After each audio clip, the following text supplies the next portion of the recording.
Hello everyone, I'm BatPan, a bat who uses pan as his helmet. This video is about how to create a start menu. I actually created one before, which I called part 1, in which we created the change language function and we changed the whole language of the function. Maybe some people wanted to create the start menu from the beginning and create the start menu, create the text files, create the environment. So I said to myself, I'll create a new part and I'm gonna call it part 0.5, which you should watch before the part 1. If you want to get to the part 1 of the video, you can click on top of your screen right now or get to the link in the description. So I hope you enjoyed this video. If you did, a like would be amazing, or you can subscribe to see more contents like this. So without wasting time, let's begin. Okay, as I said in the intro, I'm going to create the start menu. I had one start menu from before, which I'm going to show you guys, is this. When I press on the new game, it's going to create a new game, and when I press on continue, it's going to continue where we left off. And back goes back, we have a settings menu and we have links to our media. I'm going to put the links to my media in another part, which I'm going to explain everything about linking your media to your game. I'm going to show you the environment, of course. This is the environment.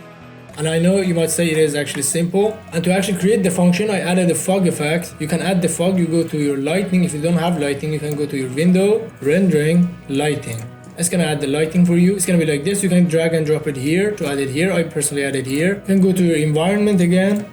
And you go down here and deactivate fog. If I deactivate fog, it's gonna be like this, and when I activate it, I cannot see that far. And you can change the density, you can make it like here. I personally use this. When I start the game, it's gonna be like this. As you can see. And with the transition, it goes into the other scene. So you can change the fog's color like this, and make it red, make it anything you want. I'm gonna use black. And there's actually a particle system here that adds fire and a color. So that's that for the environment. I have a canvas in which I have different components on. As you guys see, I'm gonna make them overlay so you guys can see it and there's no effect on top of it. What I have on my canvas is a start, settings, exit. The first thing I have is link to my social media, which we're not gonna create in this video. So I'm just gonna deactivate them so we don't see them. I'm gonna create a whole new canvas. I'm gonna click on this plus or right click here. You can UI, canvas. You add a canvas. I'm gonna call it, for example, canvas YouTube, so we know we added this. Then you go to the canvas settings. This part is important. Let me make it bigger for you. This is overlay. It is actually overlay. If you want to add effects on your text files, you gotta make them from overlay to camera. I actually explained this in one of my YouTube videos. You can get to it by clicking on top of your screen or clicking a link in the description. I'm gonna go this UI scale mode. If it is actually closed, you can click here to make it open. Go from constant pixel size to scale with the screen size. And be sure to give your resolution here. Mine is 1920 by 1080. And be sure to make this at 0.5. So it scales accordingly to your screen. After that, then we're gonna create a change language text file. To actually create this, we need to click on our canvas, right click on it, and go to UI. I'm gonna create a legacy text, not a text mesh pro. I'm gonna create a legacy text. You can do it with the text mesh pro as well. But I prefer the legacy text, the old text. I add a text file here. As you guys see, it is not visible here. You can make it white so it is actually visible. I'm gonna place it as center and middle. Click on this scene, click on this 2D, then you can press F to go to your text, and from here you can press T or you can press this one, this one, make them bigger. If you want to make them bigger on both sides, you can hold Alt, scale it on both sides. Then you can scale it like this. I'm gonna make it like this. I'm gonna make it like 50. 50 is enough, I guess. I'm gonna give it a font. I'm gonna say, select your language.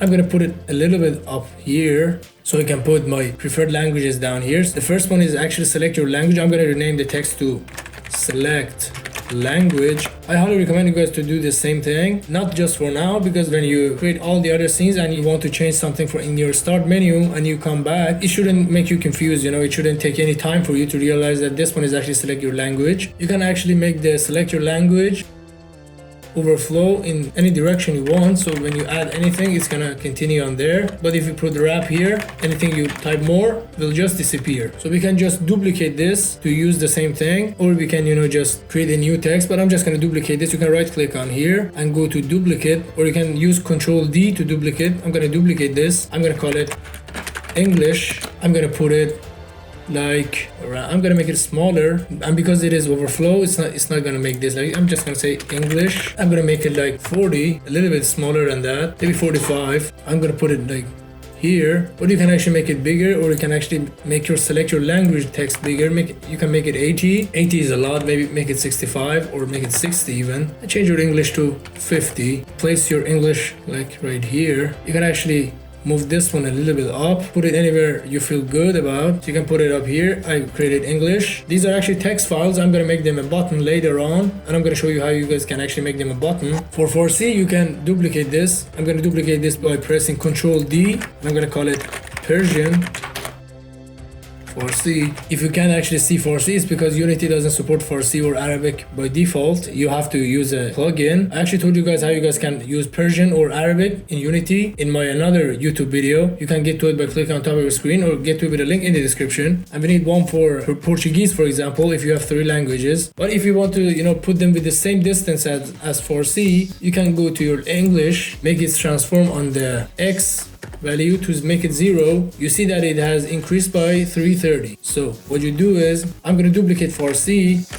Portuguese. I'm going to say negative 330, which is going to put it at the same distance as English. It's because English is at 330, Persian is at 0, and Portuguese is going to be at minus 330. And then I'm going to change the Portuguese to, of course, Portuguese. I'm going to make it, a little bit bigger. What you're going to do is, you can click on your canvas, you right click on your canvas, you go to your, click on create empty.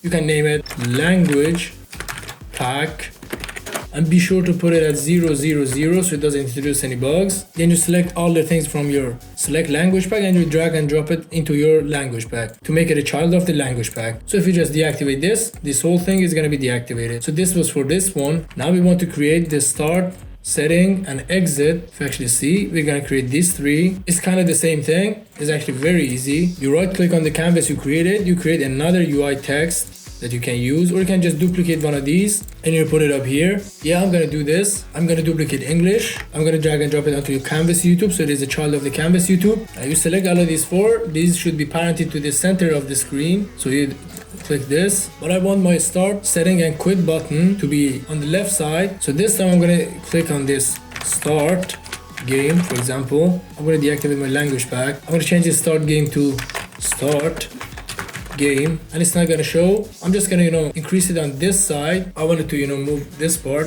and I'm gonna press on this to make it go to left, and I'm gonna click on this, and I'm gonna press Alt. As you can see, it says here press Alt, and I'm gonna press this. It's gonna be connected to the left side of the screen, but I'm gonna move it a little bit this side. I'm gonna maybe put it here. It's gonna be my start menu. I can actually make it bigger, make it 60, but I need to make this one bigger. So this is for the start game. You can just Ctrl D or right click, duplicate this, call it settings.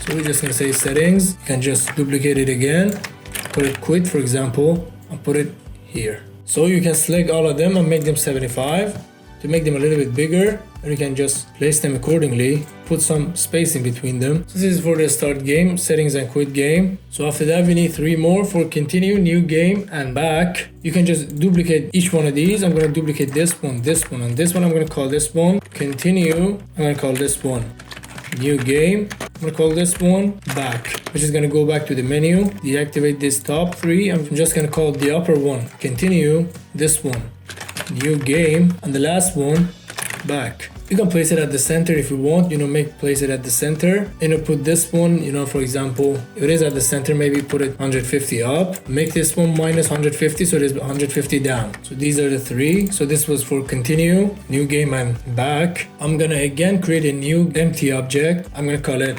actual menu, the actual menu that we have, and not the settings menu. So for the actual menu, I'm gonna put all these 6 that I created: start game, settings, quit game, continue, new game, and back. And we're gonna put it inside the actual menu. Before putting it inside the actual menu, be sure that the actual menu's position is 000. Then you just select all of them and put them on inside here, and you can just deactivate them by clicking up here. So how to actually make them a button that we can interact with, you can select each one of them. So we want these 3 to be a button. You can select one of them, add component. We're gonna add button, which is gonna give them a button function. So let's now go and check it out. When I go to the English, I can click on it, but on the other ones I cannot. As you can see, the color changes. I can actually show you the change of the color. As you can see, I can click on this. I cannot click on any of these. Choose these 2 as well. You can select them with each other, and you can add component, button again.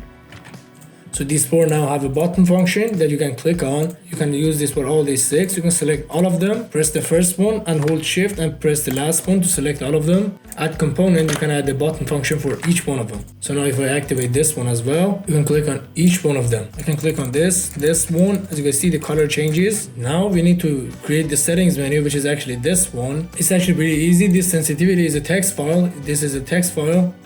Each one of them are a button. I first created a raw image, then I made them a button. It is actually very easy to do. We have 9 of them here. What you're gonna do is, first I'm gonna create this sensitivity. It is placed at the center. So I'm gonna deactivate my canvas, go to the other canvas I created, add a legacy text. I'm gonna make it 50. I'm gonna make it white, center. I'm gonna go to this 2D. I'm gonna make this one bigger so it doesn't, I'm gonna give it a font. This is it. I'm gonna call it sensitivity. I'm not gonna let it take a lot of space. I'm gonna make it like this. I'm gonna let it overflow. So it is actually here. I'm gonna place it a little bit up here. I'm gonna call it sense text. So for the raw image, you can click on this canvas, go to UI, add the raw image. The default one is like this. You can just make them smaller. As I said, you can press Alt and make it smaller on both sides. You can press Alt on this size. You can put it here. You can duplicate it multiple times. You say, for example, I want the other one to be, you can control D on it to duplicate it, or you can right click and duplicate. I'm gonna put the next one, for example, it's gonna increase on the position X. I'm gonna say plus 25 is less, plus 50 is actually not good. Plus, for example, 75 is actually okay. This is a plus 75. You can put both of them a little bit lower. Make it a little bit lower. And you can duplicate it again, say plus 75, so it's gonna move another 75, and I'm gonna create one more. I'm gonna say plus another 75, do it with minus 75 as well, another minus 75. But this one is actually, these are all buttons. Again, we're gonna add the button function to it. You can select all of these, add component. I'm gonna add the button here. So now all of them are pressable. You can press any of them. So I'm gonna say like this. Let's actually see it. That we can actually press each one of them. I'm gonna name it from the left side. The left is gonna be MS1, which is gonna say mouse sense 1, MS2. Now we go for the go back function, which is gonna let us go back to the actual menu. It is actually the same thing. You can just duplicate this sensitivity text, place it like down here, go back and save. Okay, like this. It doesn't need to be 75, you can make it 65. Go back and save. But you have to give it a button function, so you add this add component and say button. So this is actually a button. You can give it a pressed colors. And the other thing we need is actually the resolution change. For the resolution, we have a text as well. So we can just duplicate this mouse sensitivity text again and place it like up here. You can just say resolution. Make it 70, for example, or 75 is actually good. But for the resolution drop down, you actually need a drop down for the resolution. You just need to say UI legacy drop down. You can put it here, make it actually bigger in size. You can actually make the text even bigger. For the label, you can give it a font, anything you want. Place it at the center or at the left side. You can move up, move down. You can actually make it 35 maybe. You can change it whenever you want. You can make it anchored to the center, but you have to make it, but you gotta move it a little bit down so it doesn't go up here. And you can put the sensitivity, all of this, a little bit down. You can place it wherever you want. You can test it on different aspect ratios and different resolutions to see the best result. So now it is actually like this. You can make it, you can work on it. And again, you can put all of this inside an empty object. Click on your canvas, create an empty object. I'm gonna call it settings pack. I'm gonna put all of this that I created and put it onto the settings pack. But before that, you gotta make your settings pack's position at 0, 0, 0. You go and select all of them and put them onto the settings pack. So when you deactivate this game object, all of this is gonna be deactivated. We created this, and then we created this one. So this was the menu we created. A simple but beautiful start menu. It is actually this simple. I hope you guys enjoyed this video. If you did, a like would be amazing, and you can subscribe to see more contents like this. If you have any questions or any opinions you have, you can tell me in the comment section. I would be happy to answer them. I'm gonna go do something for the end of the video, as I did in all my videos.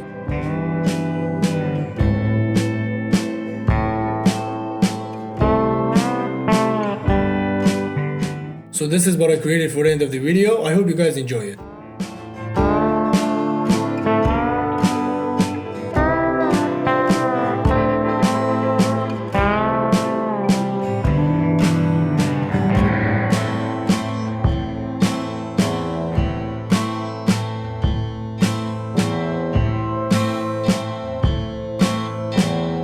Thank you for watching, and I'll see you in the next video.